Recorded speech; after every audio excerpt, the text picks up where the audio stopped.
Hi, everybody. Welcome to the Hair Strong. Lovely to have everyone here listening to us. And if you're watching us, we wanted to welcome you guys to our show. How you doing, Rob?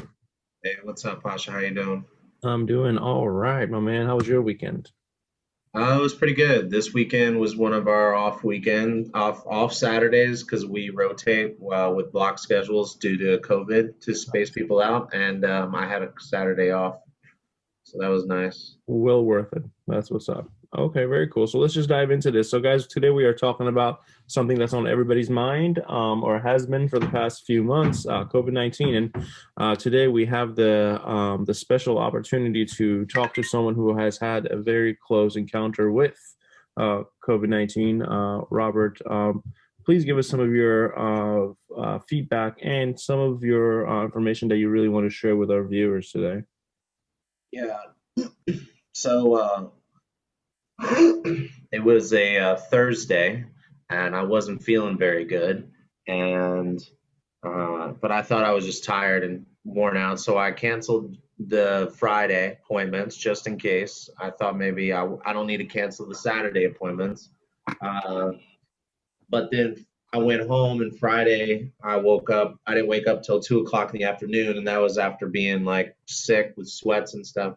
So I went and got tested. I got tested positive, and that's when the chaos ensued. That's when I realized uh, that we didn't have any COVID response protocols. Sure, like to quarantine for 2 weeks, but like, what do you do step by step? What do you say to people who might have gotten sick from you? What do you say to your coworkers? What do you say to customers that you have to reschedule because now there's a quarantine in effect? It was like we didn't think about all of that. We had to think about all of it in that moment of chaos when everyone's freaking out about themselves. Sure.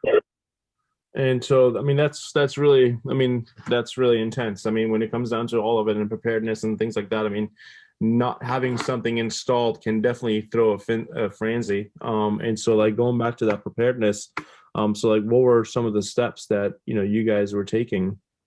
Yeah. So step one, cancel the day. The results came in Friday around 2, 3 o'clock. So cancel the day on Friday. Immediately um, call everybody that was in the salon that was at risk of exposure.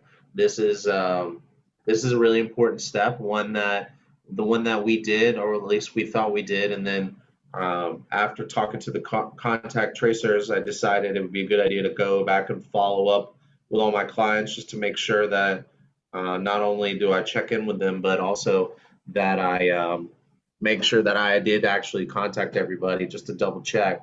I wish I would have done that 2 or 3 days later instead of 5 days later when the contact tracers finally called us with their plan. Um, which just kind of leads to one of the big points here is that uh, I'm sure we all have received opening and safety protocols for preventative measures, but I want to ask you all, did you get exposure response protocols? I know that we didn't. You and I, Pasha, we looked them up, and we didn't see anything. Very faint information, nothing really solid to go off of. And I think that was very um, it's scary. That brings a whole different type of stress and level to it. Like you said, we're not doctors, we're not physicians, we are not health officials. We are licensed professionals to treat sanitation and disinfection, but this is a different level. And so yeah, Yeah, so and so I mean, we looked up. CDC had a paragraph. OSHA, I think, had a paragraph and a half. Behind the chair, they did a good job at getting you to think about it. And honestly, I wish I would have read that article because I'm sure I would have taken that as a call to action. But what I was a little disappointed in, I'm still disappointed in, is that our local health officials didn't give us any playbook or boilerplate yeah. or nothing, no step by step guide.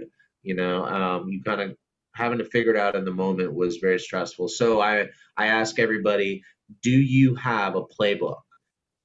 What do you do step by step? Right.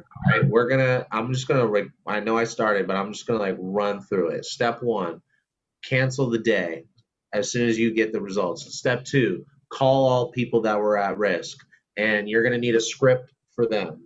What you say to them, you call everybody that and cancel the next 3 to 10 days so that your staff can get tested. You can quarantine. You can do a deep clean disinfectant. However, that depends on your local health department. Maybe all you need to do is close for a day, disinfect, and then anybody within 6 feet of the person who was sick needs to go home. So, like some salons have an A team and a B team. So if A team gets sick, they don't have to shut the salon. They just do a deep clean. So that's one way around having to shut down the salon. But either way, if the salon has to get shut down so the staff can get tested and can get clean, you want to have a script for that.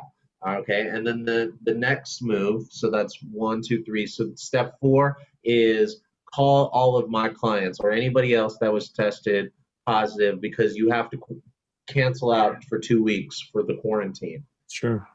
And you have to have a script to what you're going to say to them.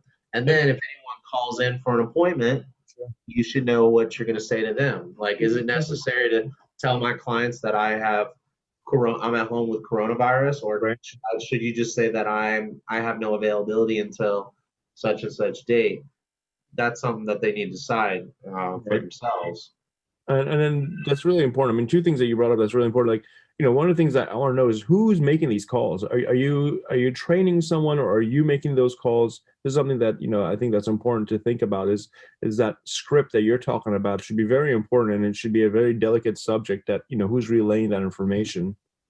Yeah, I think it's important to. I mean, we gave it to the front desk, gave the task to the front desk, but then the task was also I took upon my to call some of my clients, and he was calling some of my clients, which was part of the problem. Now, in hindsight, had we had these protocols before and put together, then it would have been his responsibility in that moment. Now, if he was the one that was sick, it would have been my responsibility. Yeah. And then if I was also sick, um, then we would have had to designate another person, which basically bring up a really important point. What happens if the people responsible for for executing that strategy are the ones that are sick?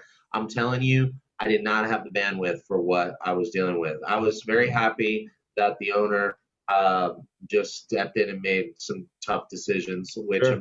which he did not really want to make, Yeah. which was to close the salon for the rest of the weekend and the following week. So that ended up being 10 days of closure, which in the eyes of the health officials is incredible because the 10 days is the CDC guideline for once you get sick, they want you to isolate for 10 days.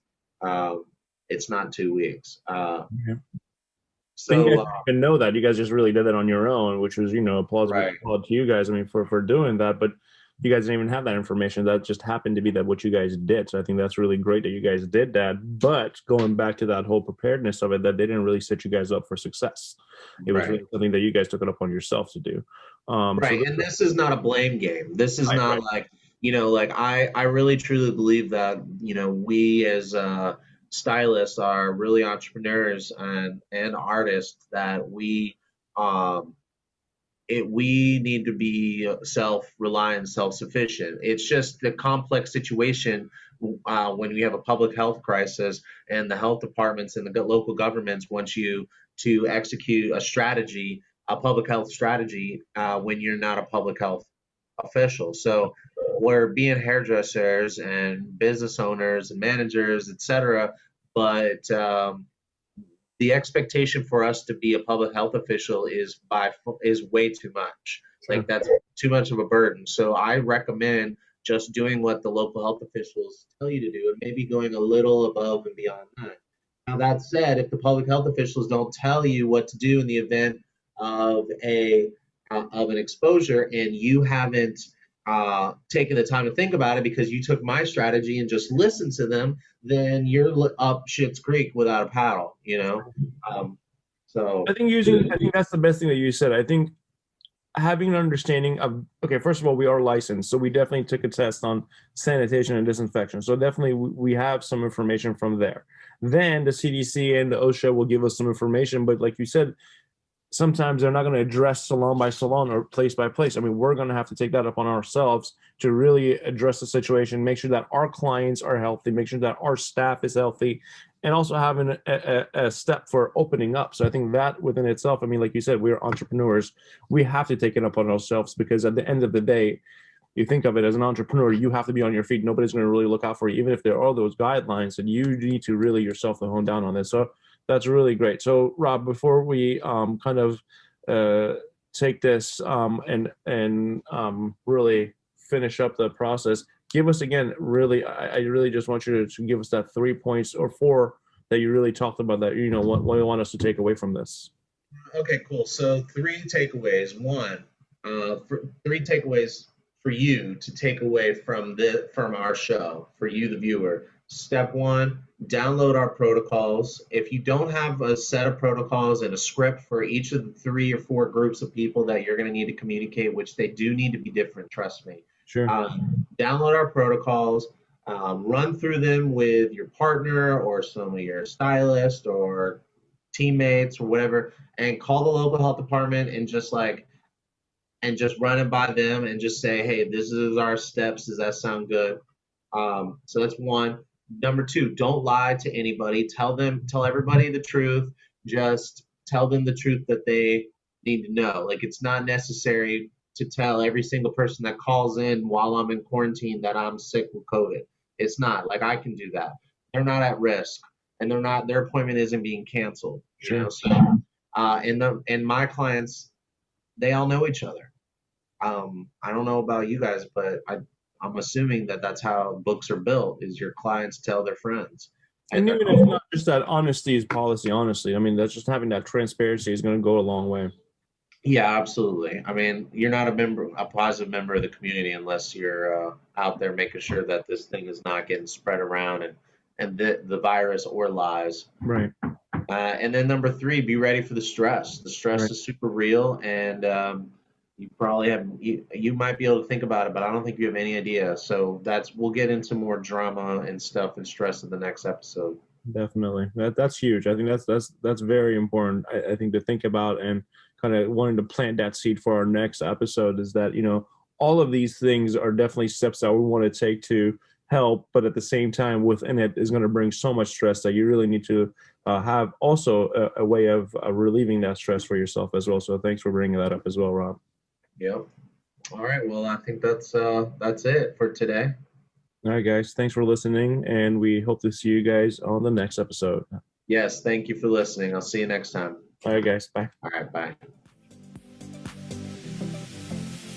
You have just experienced Hairdresser Strong. Thank you so much for your time. Please visit our website www.hairdresserstrong.com for shows, Resources and tools mentioned in this show and all the others. Also, we want to hear from you. Do you have any experiences, topics, or questions you want us to answer or discuss? Visit our audience correspondence page on our website to leave us your message.